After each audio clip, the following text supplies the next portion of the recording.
Well, this happened a few days ago, so I guess now would be the perfect time to talk about it.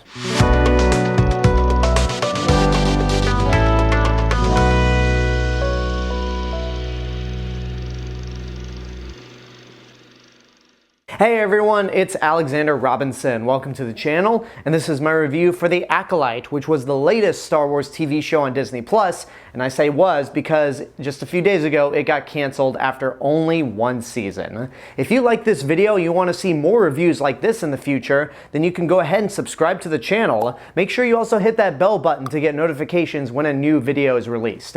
Anyway, let's continue with the review. This show takes place a century before the events of the Phantom Menace. A mysterious warrior is going around the galaxy killing Jedi, and it's believed that she has some sort of connection to a former Padawan.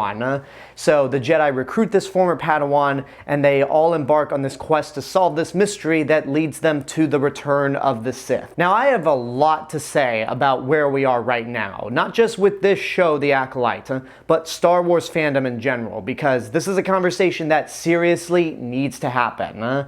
But first, I'm just going to review the show itself, because when this show was announced, it was probably one of the few Star Wars shows that I was actually excited for, because in 2020, they announced a bunch of Star Wars stuff. They announced The Bad Batch, more Mandalorian, Book of Boba Fett, Ahsoka, Obi-Wan Kenobi, Andor, and the big underlying thread that connects all these shows is that they're all based on pre-existing characters.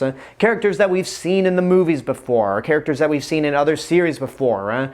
And after a while, I just thought, okay, can we get something new? So when The Acolyte was announced as one of the upcoming projects, I thought, okay, something new. I like the idea that it's set in the days of the High Republic. No pre-existing characters are leading this series. I am excited for this show just based on that alone. So when the show actually premiered back in June, I saw it and went, I'm enjoying this, but I'm not in love with it. There are a few things that remind me of the worst aspects of the prequels, but you know what?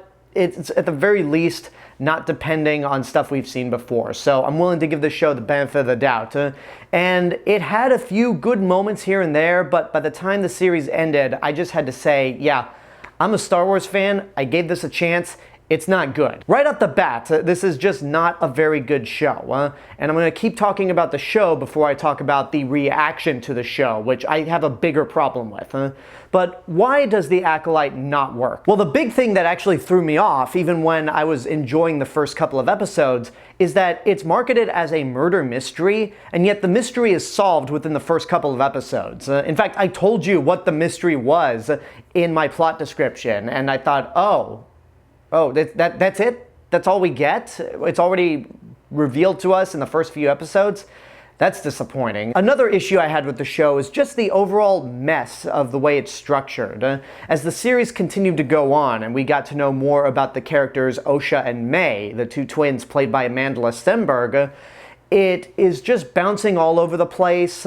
The acting is not all that good, and I've seen Amandla Stenberg be good. If you watch The Hate U Give and Bodies, Bodies, Bodies, she is amazing in both those movies. But here, I think it's very much the George Lucas syndrome, where it's more a problem with the direction, because there's some flat line delivery, and that goes for a lot of the other actors. Rebecca Henderson as one of the lead Jedi is terrible. She may be the worst actress in this show. Carrie-Anne Moss is completely flat and isn't given anything to do. The only actor that really stood out to me was Jung-jae, and he was definitely the most charismatic of the bunch. And there were points where Dafne Keen was good here and there, and even Amandla Stenberg as Osha in the beginning of the series, I thought she was decent, but as it went on, again, it's not even the actor's fault. I'm not going to blame anybody for their bad performance, because if it was one actor, then yeah, that's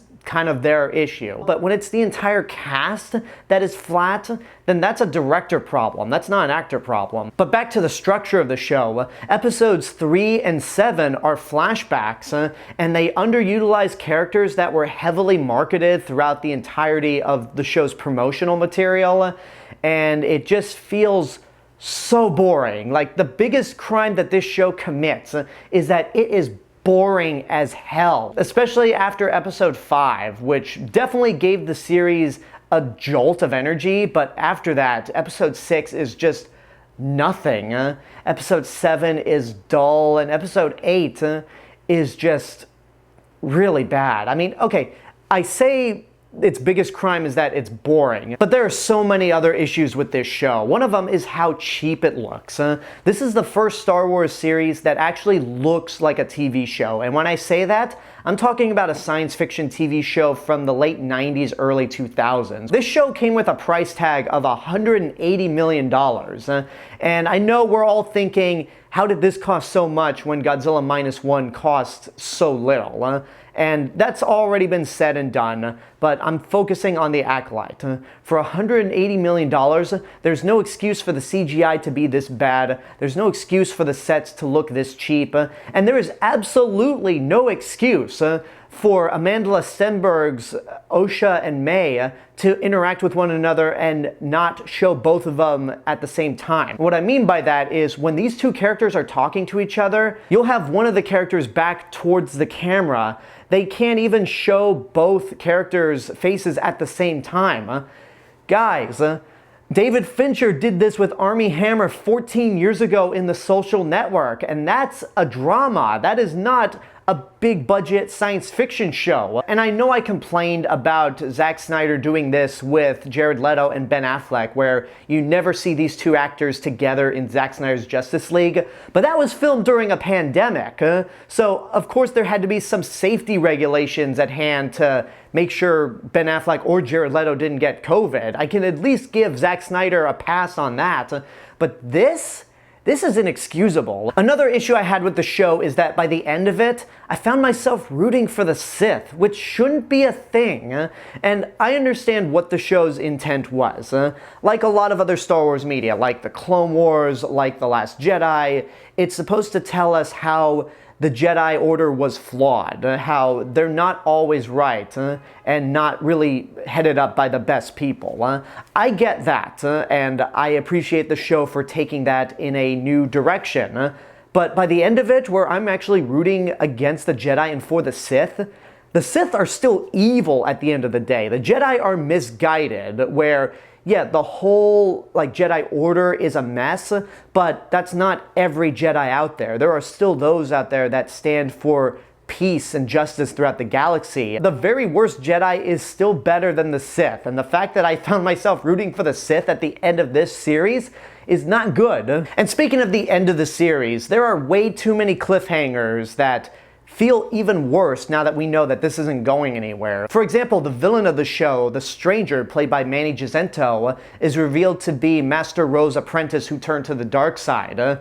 That's not gonna go anywhere. We get a tease of Darth Plagueis on the planet that's not Ahch-To, but looks like it. And the very last shot is Master Ro going to visit Yoda for guidance. And that's where it ends. So yeah, too many cliffhangers that we know are not going to go anywhere, and also puts new meaning on, did you ever hear the tragedy of Darth Plagueis the Wise? Yeah, that he showed up in the Acolyte and got canceled. Now, I know what some of you are going to say out there. No, the biggest problem with the Acolyte is that it ruins Star Wars lore and breaks canon.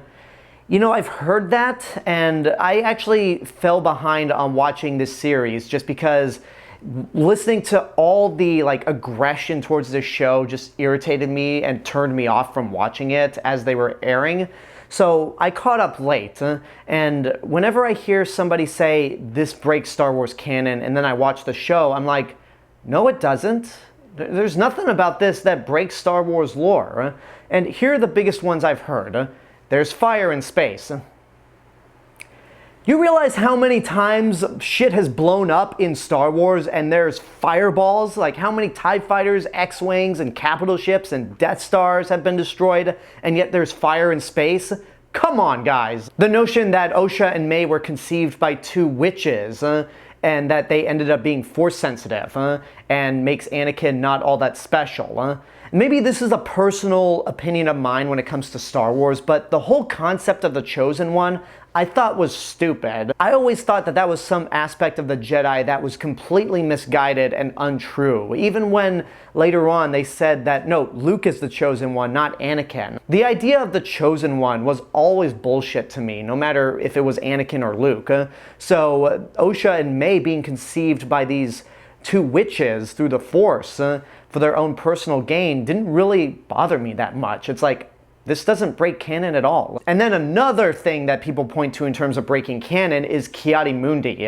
The first is that he's in this show at all, but the main one is that in The Phantom Menace, he says the Sith have been extinct for millennia. Now let me tell you the reasons why this line doesn't bother me. The first is that with all the projects that have shown the cracks in the Jedi Order, I wouldn't put it past them to kind of cover this incident up. Even though we're never going to get an answer to what happens afterwards, it is easy to believe that this Jedi Order covered up the existence of the Sith a century before the invasion of Naboo, and Ki-Adi-Mundi was very much in on it. So that lie isn't a result of breaking Star Wars canon. It's a result of the Jedi are liars at points, and they're trying to cover up this thing to not create chaos in the galaxy. And then the second reason this line didn't bother me is that Ki-Adi-Mundi was always a piece of shit to begin with. Even if you don't buy into the idea that he's lying about the Sith being extinct for a millennium, let's cut ahead to Attack of the Clones, when Padme insists that Count Dooku was behind her assassination. The first thing Ki-Adi-Mundi says is, he's a political idealist, not a murderer. And Mace Windu backs him up on that. And obviously we know that's not the case, that Count Dooku is a murderer, and that political idealist life he had was back when he was a Jedi. And then in the Clone Wars, he was very quick to assume that Ahsoka was responsible for the bombing of the Jedi Temple, and once it was proven that she was innocent and not behind the attack, does Ki-Adi-Mundi ever say, "I'm sorry"? No, he just says, "You've proven yourself to be a Jedi Knight," and then Mace Windu backs him up by saying, "This was actually your great trial." So again, Ki-Adi-Mundi has always been a crap Jedi, even from his first appearance in The Phantom Menace, which, by the way, when people argue about his age and pull up a old trading card from the release of The Phantom Menace where it says that Ki-Adi-Mundi was 70, if you were to actually go to somebody working at Lucasfilm who's in charge of canon and understanding the lore of Star Wars, if you brought that up to George Lucas, he would have laughed at you, because there was a trading card that said that Uncle Owen was actually Obi-Wan's brother and not Anakin's stepbrother. It's well documented that when Disney got the rights to the franchise, they wiped out the extended universe, and the only things that they really considered canon were the movies and the Clone Wars. Even before Disney got Star Wars, George Lucas had never considered the EU to be canon. And if you remember your history when the prequels were coming out, a lot of people were complaining that those movies broke canon as well. So yeah, it's just a waste of time. And plus, Ki-Adi-Mundi was an alien.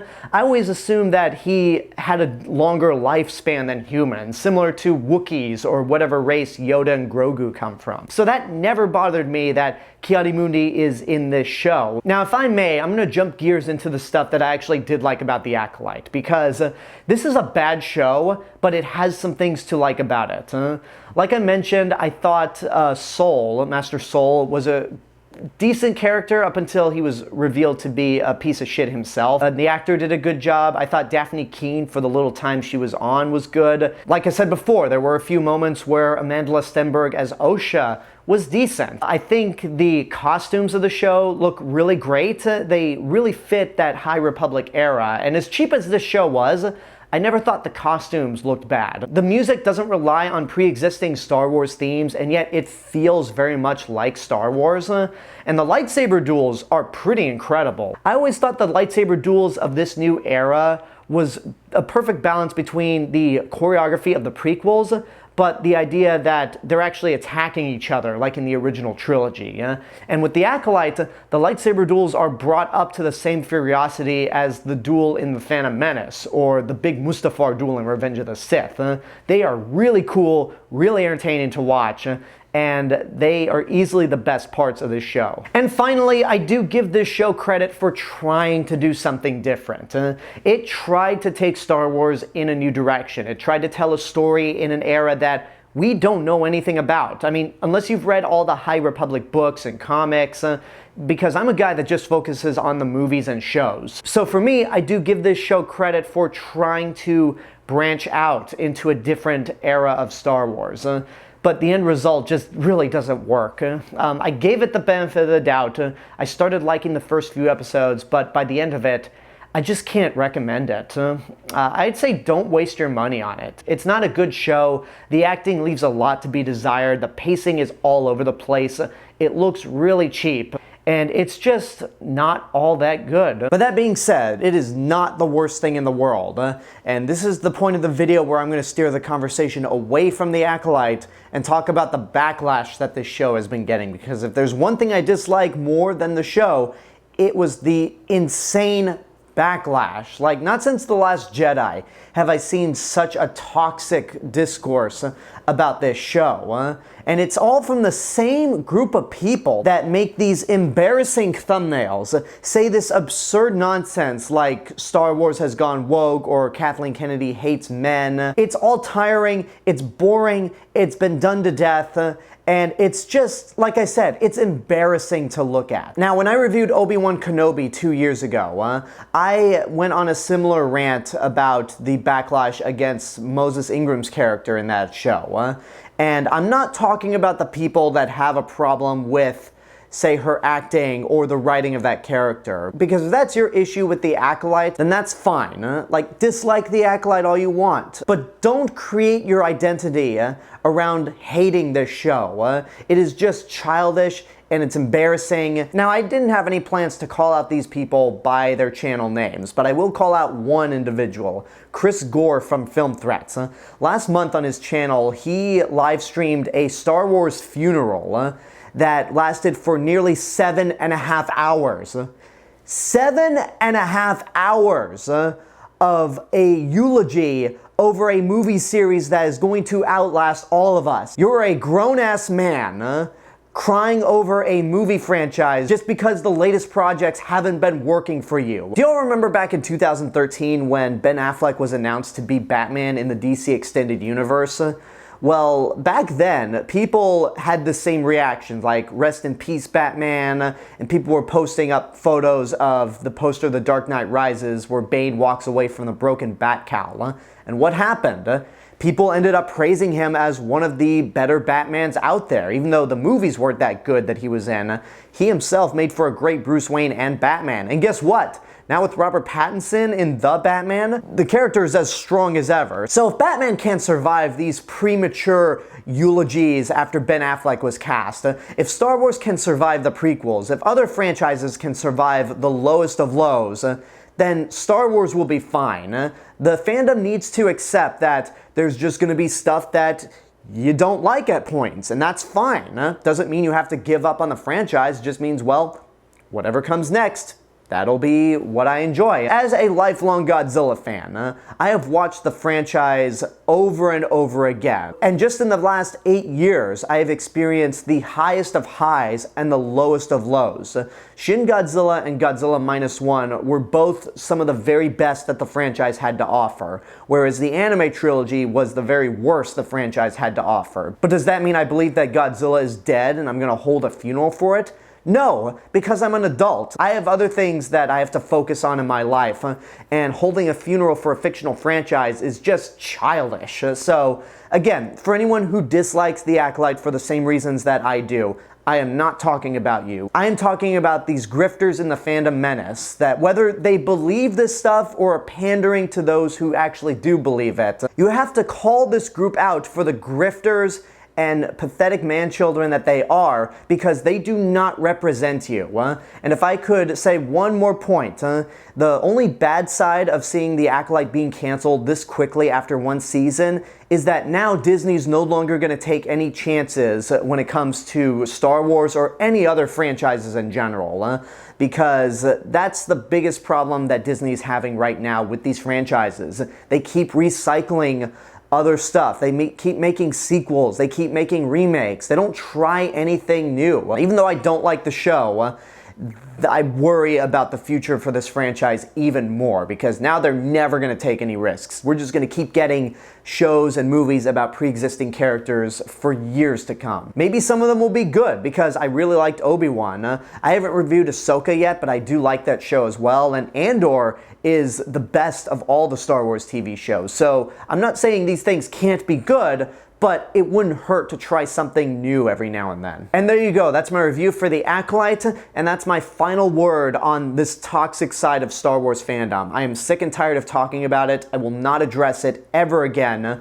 whenever I review anything in the Star Wars franchise. So with all that being said, I hope you enjoyed it. Thank you guys so much for watching the video and being subscribed to the channel. And I want to give a special thank you to my YouTube members right here. If you want to help support the channel even more, you can do so via YouTube memberships for as little as $1.99 a month. Not only do you get early access to all of my videos, but you get exclusive videos every month that nobody else gets to see unless you have a YouTube membership. I also want to mention right now, this Friday, tomorrow in fact, I'll be holding a live watch party for Godzilla 1985 at 7 p.m. Pacific Standard Time. So I hope you guys join in for that, and I hope you consider becoming YouTube members in the future. So until next time, I want to know what you guys think about The Acolyte. Whatever your opinions are, let me know in the comments below. Don't forget to like the video, subscribe to the channel, and hit the bell button to get notifications. If you want to follow me elsewhere on the internet, you can find me on Facebook, Instagram, Letterboxd, Threads, and my theme park and travel channel right here on YouTube. I'll see you guys in the next video, but until then, have a good day, take care, may the force be with you, and just for this video, stay positive.